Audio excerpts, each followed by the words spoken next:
Good evening. I am the youngest of 8 children born to migrant workers. When I told my father that I was going to join the police, he got angry. You see, he and my older brothers had been beaten by the police for no legitimate reason. But I stuck with my decision.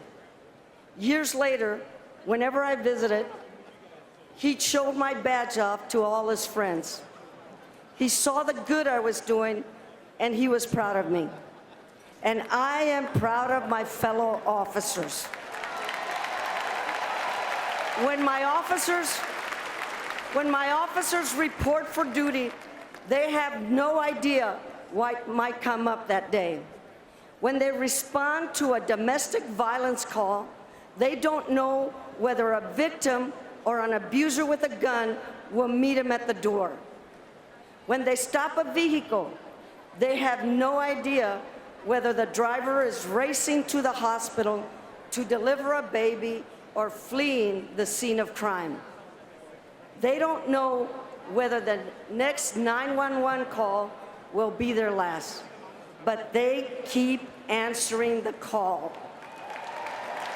They keep putting their lives on the line. They are doing the best they can to protect our communities. We put on our badge every day to serve and protect, not to hate and discriminate. We lost 5 officers in Dallas. They were killed as they were protecting citizens protesting the police. It's been a tough time for law enforcement communities all across America who have lost officers to violence. I've been trying to make some kind of sense out of it, but violence is not the answer. Yelling, screaming, and calling each other's names is not going to do it. Talking within your own group in your own language, only where our groups understands, leads nowhere. We have to start listening to each other. My deputies work hard to reach out to the community we serve. We attend all sorts of events: Ramadan, Cinco de Mayo, Juneteenth, Pride, Veterans Parade, Irish festivals, you name it, we show up. And some of my officers are uncomfortable at first, but the only way to serve your community is to know your community. Last Sunday, after working in the morning, I went in uniform to meet my partner for lunch at a nice restaurant. As I handed the server my credit card, he smiled and said that at least 4 tables had offered to pay for our meal. My girlfriend and I both teared up.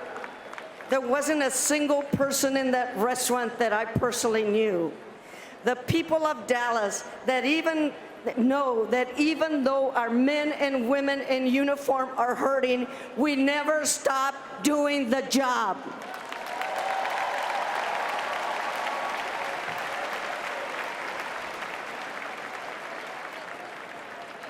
Please help me in honor of all of American fallen officers with a moment of silence.